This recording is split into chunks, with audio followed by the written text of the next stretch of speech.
মিষ্টি তার মায়ের মুখে রাদীপের কথা শুনতে তার মনটা কেমন বিষিয়ে উঠল। এই মুহূর্তে মায়ের প্রশ্নের উত্তর তার জন্য নেই। কী বা উত্তর দেবে সে? সাইমা চৌধুরী বললেন, মিষ্টি, রাদীপ আর আসবে না। ও তোকে বিয়েও করবে না। শুধু শুধু রাদীপের জন্য অপেক্ষা করে বসে থাকার কোনো মানেই হয় না। তুই বুঝে দেখ, ও ফিরলে ফিরতো এতদিনে। মিষ্টি চুপচাপ মায়ের কথা শুনে যাচ্ছে। মনে মনে বলতে ইচ্ছে করছে, বাবার জন্যই রাদীপ আমাকে ছেড়ে গিয়েছে। ও বাবার জন্য বাড়িতে ফিরছে না। বাবা যদি একবার নিজের ভুল বুঝতে পেরে ওর সাথে কথা বলতো তাহলে ও ফিরতো। কিন্তু বাবাকে কে বোঝাবে? সে তো আছে তার শক্তপোষণ ব্যক্তি নিয়ে। সে যদি মেয়ের ভালো বুঝতে পারত তার মেয়ে কী করলে কোথায় ভালো থাকবে, তাহলে রাদীপকে ফিরে আসতে বলতো। সাইমা চৌধুরী মিষ্টির মাথায় হাত বুলিয়ে দিয়ে বললেন, তোর পড়াশোনাও তো প্রায় শেষ। এখন তোর বিয়েতে রাজি হবি। তোর বাবা তোকে নিয়ে খুব চিন্তায় রয়েছেন, এমনকি আমারও। তোকে এখন একজন ভালো ছেলের কাছে তুলে দিতে পারলেই আমরা কিছুটা চিন্তামুক্ত হতাম। মিষ্টি তপ্ত শ্বাস ছেড়ে বলে, আমাকে ভাবতে দাও। সাইমা চৌধুরী বললেন, আর কত ভাববি? এখন আমাদের কথা ভেবে দেখ। আমাদেরও তো আশা রয়েছে তোকে নিয়ে। মিষ্টি উঠে দাঁড়ালো। এরপরে স্টাডি টেবিলের দিকে এগিয়ে যেতে যেতে বলে, বেশি ভাবো না। জানিয়ে দেব আমার উত্তর। এখন আমাকে আমার মতো থাকতে দাও। সাইমা চৌধুরী আর কথা বাড়ালো না, চলে গেল রুম থেকে। নিজের রুমে আসতেই রাশেদ চৌধুরী গম্ভীর গলায় বললেন, মিষ্টিকে বলেছ? বলেছি। কি বলেছ? বিয়ের জন্য কোনো মত দিয়েছে? বলল তো তাড়াতাড়ি জানিয়ে দেবে। রাশেদ চৌধুরী লম্বা শ্বাস ছেড়ে বললেন, দেখো, এখন তাড়াতাড়ি জানালেই হয়। মিষ্টি স্টাডি টেবিল থেকে উঠে গিয়ে ধপ করে দরজা লাগিয়ে দিল।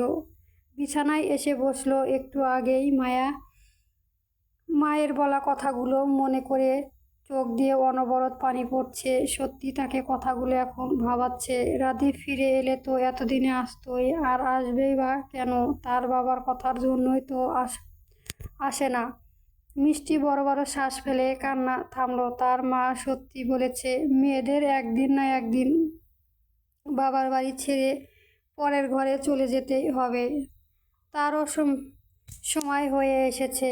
তবে যাকে মন দিয়ে ভালোবেসে গেল, তাকে না পেলে কোথায় সুখ খুঁজতে যাবে? রাদীপকে জানাবে, কিন্তু সে ফিরে আসা পাত্র নয়। তবে তার বাবাও তো রাদীপের হাতে তাকে তুলে দিবে না। মিষ্টি আর ভাবতে পারছে না। অসহ্য লাগছে, দম বন্ধ লাগছে। এর সমাধান কোথায় তা তো জানা নেই। গত 2 দিন ধরে তার ভাইও ফোন দিচ্ছে না। ঠিকভাবে পৌঁছলো কিনা তাও তো জানতে পারেনি এখনো। আরও একটি নতুন ভোরের সূচনা। সকাল হতেই রাজের ঘুম ভাঙে আগে। রাহা তার বুকের বিড়ালের বাচ্চার মতো গুটিসুটি মেরে শুয়ে আছে। রাজ নিজের হাতে বাঁধন আরও শক্ত করে রাহাকে জড়িয়ে ধরে শুয়ে থাকে। পরম যত্নে রাহার মাথায় হাত বুলিয়ে দিতে থাকে। রাহাও ঘুম ভেঙে যায়। রাজের দিকে টিপ টিপ করে তাকিয়ে আবারও রাজের বুকে মুখ লুকায়। রাজ দুষ্ট হেসে বলে, তুমি না আমার উপর রাগ করেছিলে, এর মধ্যে আবার আমার বুকে শুয়ে আছো। এখন রাগ হচ্ছে না তোমার? রাহা মাথা তুলে চোখ পালিয়ে তাকায়। রাজ হেসে বলে, না মানে এমনি আর কি বলছিলাম। রাহা ধপ করে বসে তীর্য গলায় বলে, আমি তোমার উপরে রাগ করব? তোমাকে মারবো, তোমাকে কাটবো, তোমার থেকে দূরে থাকবো, আবার কাছে আসবো, তাতে তোমার কি? বেশ, তোমার যা ইচ্ছে তাই করো। আমার না নেই। রাজ রাহা রাজের সাথে কথা বলতে বলতে বিছানায় থেকে নেমে ওয়াশরুমে চলে যায়। ওয়াশরুম থেকে বেরিয়ে নিজেকে পরিপাটি করে বের হয়ে রুম থেকে এরপরে রাদীপের রুমের সামনে এসে দাঁড়ায়। রাদীপ রুমে নেই, রুম ফাঁকা। এই দেখে রাহা নিচে নেমে আসে। এসে দেখে রাদীপ এসে বসে কফি খাচ্ছে। রাদীপের নজর যায় রাহার দিকে। কিরে, উঠে গিয়েছিস? বস এখানে। রাহা ভাইয়ের পাশে বসে। রাদীপ কফিতে চুমো দিয়ে বলে, তোর কি ভাবলি ফিরে যাবি না? না, যাব না। কেন যাবি না? এখন তো রাজ তোকে ফিরে নিতে চাই, আর সবাইও তো তোকে চাই। সবাই চাইলে আমি চাই না? আমি কাউকে চাই না, বিশেষ করে বড় আব্বুর সামনে যেতে চাই না। রাদীপ মশকরা করে বলে, এভাবে বলতে হয় না, তোর শ্বশুর হয়। রাহা কটমট দৃষ্টিতে তাকিয়ে বলে, ভাইয়া আমি কিন্তু এখান থেকেও চলে যাব। কোথায় যাব কাউকে বলে যাব না। রাদীপ হেসে বলে, যা, তোকে আবার ধরে আনবো। রাহা গম্ভীর গলায় বলে, আমি মজা করছি না ভাইয়া, আমি কোনো দিন ওই বাড়িতে ফিরবো না। আর তুমি যদি আমার ফিরে যেতে বলো তাহলে এখানে আম থেকে চলে যাব। কোথায় যাব, কি করব তা আমি নিজেও জানি না। আর তুমি ভালো করে জানো আমি যা জেদ ধরবো তাই করব। রাদীপ রাহার মাথায় হাত দিয়ে বোঝানো ভঙ্গিতে বলে, তো কি মনে হয় তুই আমার কাছে বেশি হয়ে গিয়েছিস বলে তোকে চলে যেতে বলছি? না, আমি তোকে যেতে বলছি এই কারণে যে বাড়ির সবাই তোকে দেখে এখন একটু হলেও ভালো থাকবে, আর তোকেও সবাই ভালোই রাখবে। রাহা ভাইয়ের দিকে তাকিয়ে বলে, এই ভালো আমার চাই না। তুমি তো সবার থেকে দূরে আছো নিজেকে ভালো রাখতে, কিন্তু আমি তো জানি তুমি ভালো নেই।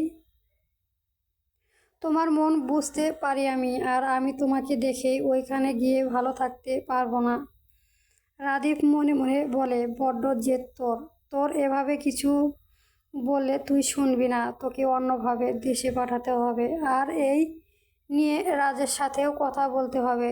রাদীপ কথার প্রসঙ্গ পাল্টে বলে ওঠে, তোর যা ইচ্ছে তুই তাই কর, আমি কিছুই বলবো না। আর রাজ কোথায়? ওঠেনি? উঠেছে, রুমে আছে। ও শোন, আমি আজ অফিসে যাব, তুই রাজকে নিয়ে বাড়িতেই থাকিস। ভাইয়া এই শরীর নিয়ে তুমি অফিসে যাবে? ঠিক হয়ে গিয়েছে, এখন আর কিছুই হবে না। তবু আর 2 দিন রেস্ট নিতে। রাদীপ রসিকতা বলে ওঠে, অফিস তো আমার মামার বাড়ি যে আমাকে রেস্ট নিতে দিবে? যেতে হবে আজই। এই বলে রাদীপ উঠে দাঁড়ায়। হাঁপ ছেড়ে বলে, সাইমন মনে হয় রেডি হয়ে গিয়েছে, আমারও রেডি হতে হবে। রাহা তৎক্ষণাৎ সাইমনের কথা মাথায় এলো। রাতে কি যেন বলার জন্য ডেকেছিল, কিন্তু আর কিছুই বলল না। কল আসার বাহানা দিয়ে চলে গেল। রাহা মনে মনে কেমন একটা কৌতূহল জানাচ্ছে, সাইমন কি বলতে চায় কিন্তু বলে ওঠে না। রাহা মনে মনে ঠিক করলো আজ সাইমন অফিস থেকে ফিরলে কথা বলবে, জানাবে আজকে কি বলতে চায়। মিষ্টি দুপুরের দিকে বাড়িতে ফিরল। আজ ফ্রেন্ডের সাথে ঘুরতে গিয়েছিল। বাড়িতে ফিরে এসে চোখে পড়ল বাড়িতে কিছু একটা তোড়জোড় চলছে। তার মা আর ছোট আম্মুর কাজে ব্যস্ত। মিষ্টির বিষয়টা তেমন আনমনে নিল না। সোজা সিঁড়ি দিয়ে নিজের রুমে আসলো ফ্রেশ হতে, আর ড্রেস চেঞ্জ করতে ওয়াশরুমে ঢুকলো। ওয়াশরুম থেকে বেরিয়ে আসতেই দেখল রুমানা চৌধুরী রুমে বসে আছে। মিষ্টি হাত মুখ ধুয়েছে, মুছতে বলে, কিছু বলবে ছোট আম্মু? রুমানা চৌধুরী হাত কষাতে কষাতে বললেন, তোকে একটা কথা বলতে এসেছি রে মা। আসলে তোর মা বাবা কেউ তোকে কথাটা বলার সাহস পাচ্ছে না। কি কথা? তোকে আজকে দেখতে আসছে। মিষ্টি আকসিমবন এই কথা শুনে বলে, কি দেখতে আসছে? কবে? আজই? বিকেলে আসছে ওনারা। ছোট আম্মু, আমি আব্বুকে বলেছিলাম বিয়ে নিয়ে ভেবে জানাবো, তাই বলে আমার উত্তরের জন্য অপেক্ষা করলো না। আগেই পাত্রপক্ষ আসতে বলেছে, তুমিও কিছু বলনি? রোমানা চৌধুরী মিষ্টিকে ধরে বললেন, রাগ করিস না মা, এখন ওনারা আসতে চাইছেন, না তো করা যাচ্ছে না। আর দেখলে তো হয়ে গেল তো না। মিষ্টি তপ্তশ্বাস ছেড়ে বলে, ছোট আম্মু আমি আর কি করব, আমার মাথায় কিছুই ঢুকছে না। এমন সময় সাইমা চৌধুরী রুমে ঢুকলো। হাতে নতুন শাড়ি গহনা। তিনি সেগুলো বিছানায় রেখে মিষ্টিকে বললেন, মিষ্টি আজ এগুলো পরে রেডি হবি। মিষ্টি বুকে হাত গুজে মুখ ঘুরিয়ে দাঁড়িয়ে রইল। রুমানা চৌধুরী সাইমা চৌধুরীর দিকে এগিয়ে এসে আস্তে করে বললেন, মিষ্টি রেগে আছে, এখন কিছু বলিস না, আমি ওকে বোঝাচ্ছি, তুই যা। সাইমা চৌধুরী চলে গেলেন। রুমানা চৌধুরী মিষ্টিকে বললেন, মিষ্টি আমি একটু আসছি, তুই রুমেই থাক। রুমানা চৌধুরীও চলে গেলেন। মিষ্টি বিছানায় এসে বসলো। তার মায়ের রেখে যাওয়া শাড়ি গহনার দিকে একবার তাকালো।